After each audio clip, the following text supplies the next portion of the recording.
Bonjour Patrice. Bonjour Oriane. Bonjour. On va commencer avec ce plan présenté hier par Édouard Philippe pour lutter contre les violences conjugales, une enveloppe de 360 millions d'euros.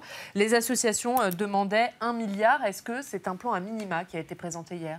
Tout le monde sait que ça n'est pas qu'une question d'argent. Il faut l'argent et on le met et on l'augmente, mais il faut plein d'autres choses. Et je trouve que ce qui s'est passé depuis 3 mois est exemplaire de ce qu'est de la responsabilité politique sur un sujet crucial qui nous bouleverse tous et sur lequel toute la majorité s'est engagée.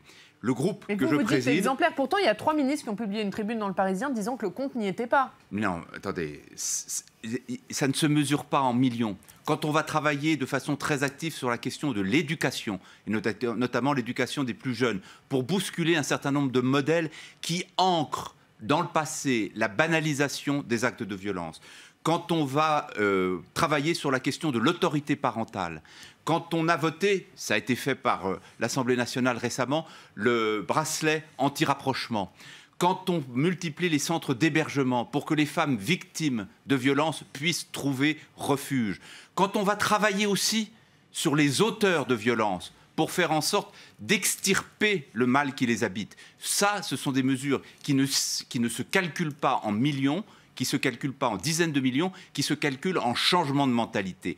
Le poison de la violence conjugale est quelque chose qui est profondément ancré dans un certain nombre de modèles éducatifs, modèles conjugaux, qu'il faut combattre avec la dernière énergie. Une société ne peut pas vivre en paix avec un meurtre de femme tous les 2 jours. Ça n'est pas possible. Gilles Legendre, ce plan arrive alors que le Parlement a voté la proposition de loi Pradié. L'opposition parlementaire serait plus efficace?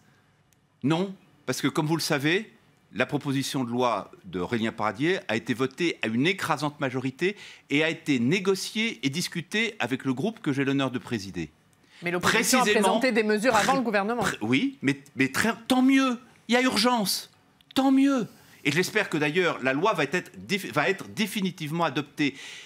La question des violences conjugales ne supporte pas la moindre instrumentalisation politicienne. C'est une cause qui doit tous nous réunir. Un mot sur Nicole Belloubet qu'on entendait avant votre interview. Elle n'est pas favorable à la reconnaissance du féminicide dans le code pénal. C'est ce qu'elle a dit hier sur notre antenne. Mais elle attend des propositions des parlementaires sur ce sujet. Est-ce que votre groupe va en faire? Mais non seulement notre groupe va en faire, mais les suites du Grenelle des violences conjugales qui ont été annoncées par le Premier ministre et par Mme Marlène Schiappa hier, va donner lieu à une proposition de loi, c'est-à-dire d'origine parlementaire, de notre groupe, sur laquelle nous sommes en train de travailler et qui sera discutée à la fin du mois de janvier, dans la semaine qui nous est réservée à l'Assemblée nationale.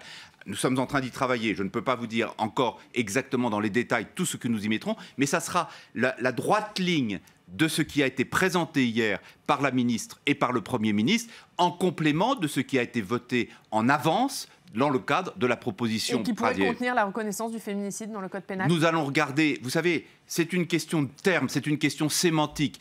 Il est important que ce terme ait surgi dans le débat public pour solenniser le scandale absolu qui est le meurtre des femmes du fait de leur compagnon ou de leur ex-compagnon. Ensuite, sa traduction juridique peut répondre à des contraintes nouvelles, mais ça n'a aucune importance. Ce qui est important, c'est les moyens dont nous allons nous doter pour lutter contre ce fléau de façon efficace. Et vous nous dites proposition de loi fin janvier. Oui.